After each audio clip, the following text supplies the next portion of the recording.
Hey, good evening, everybody. This is Captain Arndt. I'm coming to you tonight to talk a little bit about finding joy in life. When I talk to soldiers throughout the army, throughout the battlefield, throughout whatever monotonous thing that they're going through in life, inevitably one subject always comes up, and that is basic training.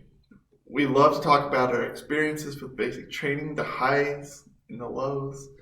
And we love to talk about the pain that we went through and the transition that we went to from civilian into becoming a soldier.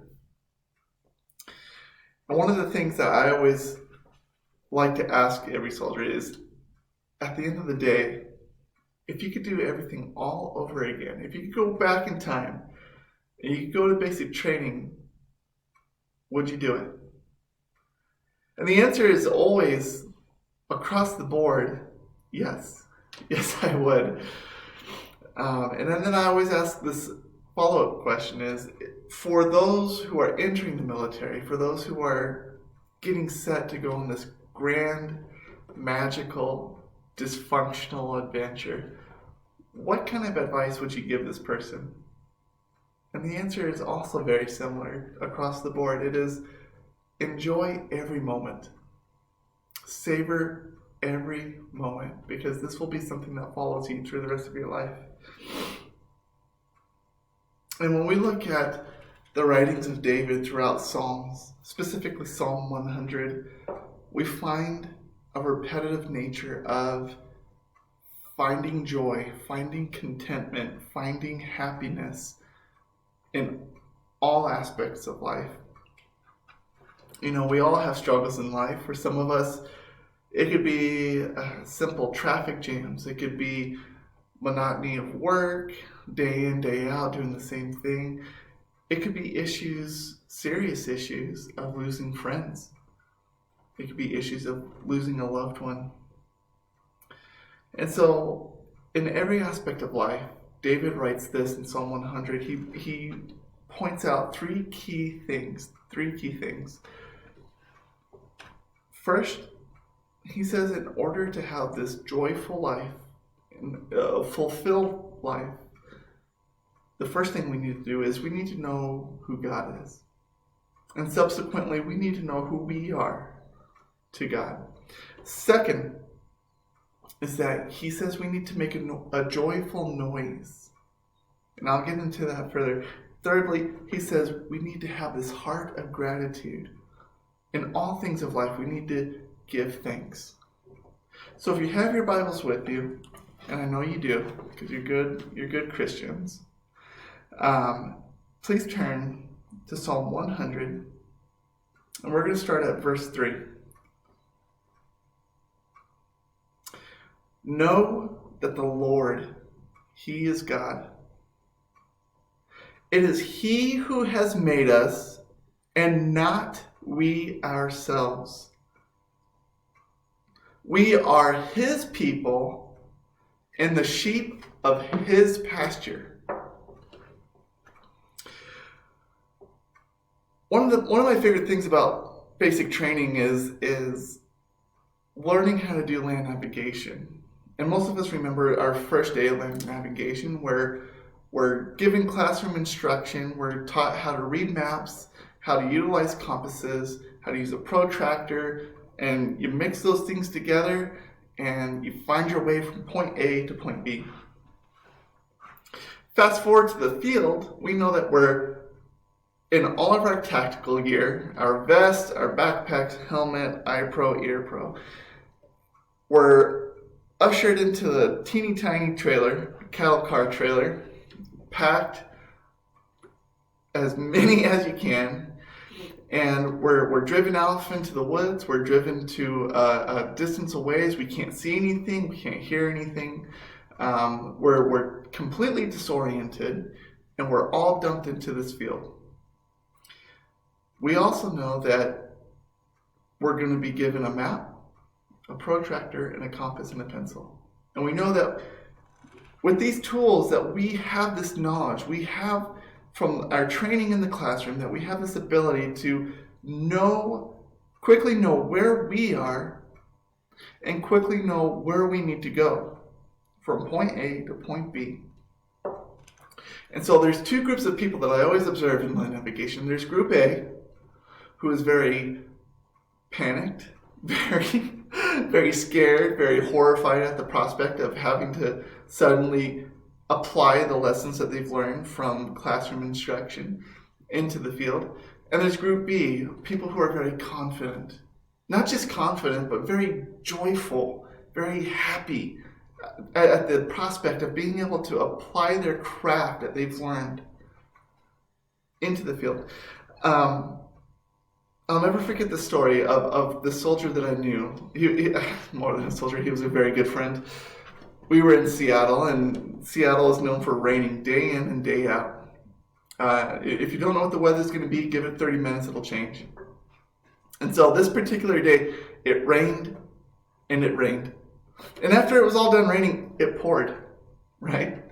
For those of us who were from the area, who grew up in the Washington, Idaho, Montana area, we knew that when it rained, you had to prepare for that rain. You knew, you had this knowledge that you had to prepare ahead of time.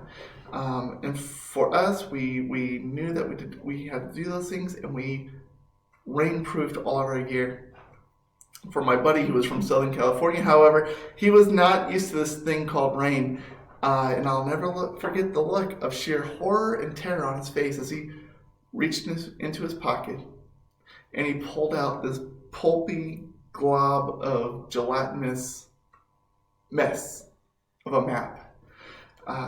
And he knew that going forward, there was no hope.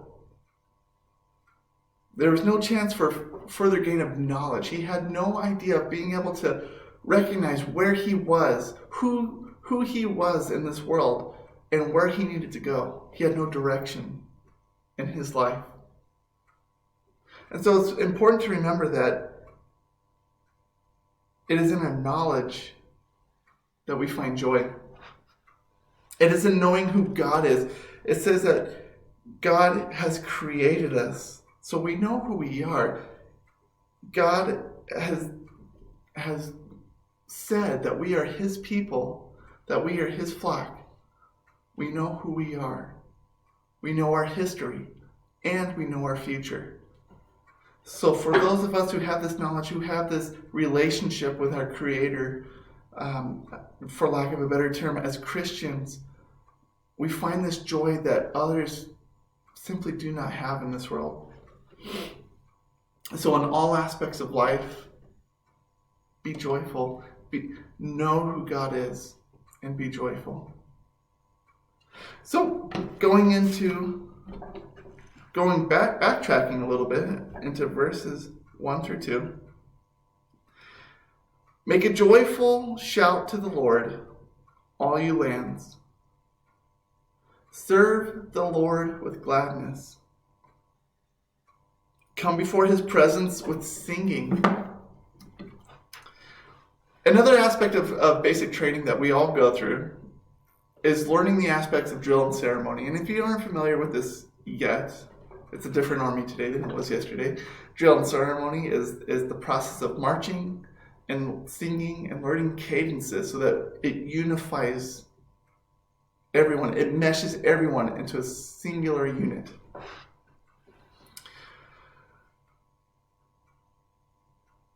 And I'll never forget those days in basic training when we're all in a singular mass formation, when we're all standing under the scorching sun, and we're learning these songs. We're learning the movements. We're learning how to step with our left foot, step with our right foot. And it never ceases to amaze me how some cannot differentiate between the two. But I'll never forget learning those songs that the Army has. Some songs are built more for understanding the history of the Army, some are built for pride, but we all know the vast majority of the songs that we sing are built for comical relief. But it's important to realize the importance of singing. You see, when we're all in basic training, when we're all going through these motions, we are in the suck. Life sucks. We don't get to eat the food we want. We don't get to drink the drinks that we want. Our time is not our own. Day in and day out, from the moment we wake to the moment we fall asleep, we are being yelled at and screamed at and disciplined. So life generally sucks. And yet we sing. And the army recognizes the critical importance of just singing through all of this. When we sing, it's not just singing for ourselves, it's singing to raise the morale of those around us. David calls, in this verse, it's important to recognize that David calls not just him, not just some people, but he calls for the entirety of the earth to sing. And I'll tell you one thing, my voice sucks. Okay, I'm not going to win any Grammys. It could probably be compared to that of a screeching cat who's had his tail stand, who's someone who has stood on the tail of a cat, screeching. But singing is not just for my benefit. It's to recognize the glory of God. Singing is a reflection of what's within, of what is within our hearts, coming out. So, in all things in life, sing. Sing with joy. Come before God and sing. Let out what is within. Everything that is reflected within, let it come out. Be great. Be joyful in all your singing. So, we're going to move on to verse 4. Enter into his gates with thanksgiving. Listen to this. And into his courts with praise. Be thankful to him. I'm going to say that again. Be thankful to him and bless his name. Okay. You know, throughout basic training, we quickly figure out who we are. We are greeted with, from the moment that we arrive at basic training in the barracks off that bus, we are greeted with screaming and stress, chaos. And we quickly realize who we are as a person. We recognize our values, our foundations, our ethics. We recognize what our strengths are. You know, some of us may be great at shooting.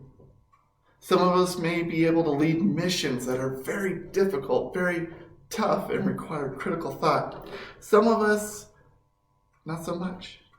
Some of us quickly realize we couldn't shoot the broadside of a barn. Some of us recognize that under pressure, we actually crack very easily. I'll never forget some of that pressure. The drill sergeants would they weren't allowed to lay their hands on us, but they found a loophole, which was to take their drill sergeant's hat, which is a circular, and use it as a frisbee. And I remember getting dinged in the head and getting that goose egg. But throughout seeing the highs and the lows, throughout seeing where I shined and where I didn't, throughout the process of being yelled at and screamed at, I recognized one thing, is that at graduation, every single soldier, despite the grievances, despite the stress, at graduation, every soldier would shake the hand of their drill sergeant. And most of them would have tears in their eyes. I know I did. We had tears in our eyes. Because for most of us, this was going to be the first time that we had this kind of a father figure in our life. One who demanded more, pushed us hard, and then pushed us harder. And so when we, upon graduation, after we completed all these things, and after we were broken and then fixed and then created new, we had this deep, deep sense of gratitude and gratefulness in our hearts. This is something that nobody would ever be able to do for us again. And the gratefulness, to this day, will always be there for that drill sergeant. Ecclesiastes remarked on these things. Ecclesiastes, if I can speak tonight, remarks on the fact that in our lives there's going to be seasons of highs and lows, of victories and losses, of gains and losses. I like to say losses. But I'd like to remark on this quote from John Maxwell about gratitude.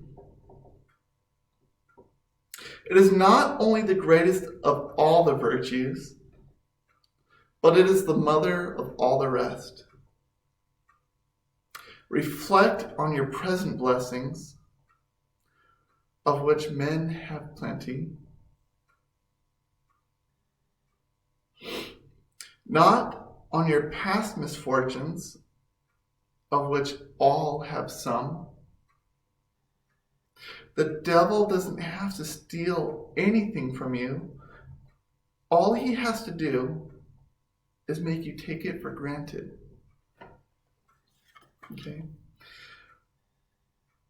Without this gift of gratitude, of gratefulness, you will not be able to effectively utilize what God has given you, either naturally or supernaturally. So in all things in life, be grateful. So I'm gonna bring this full circle. If you look at verse 5, it says, "For the Lord is good. His mercy is everlasting, and his truth endures to all generations." So, if we want to know why we should know God in all things in life, if we want to know why we should know God and know who we are to God, it's because he is perfectly good. If we want to know why we should sing joyfully, it is because God is perfectly loving.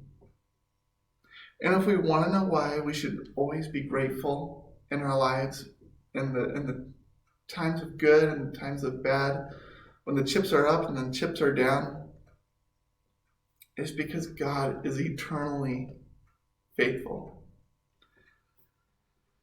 So, everybody knows that I like to end my sermons with an application, and I like to usher this challenge to each and every one of you tonight.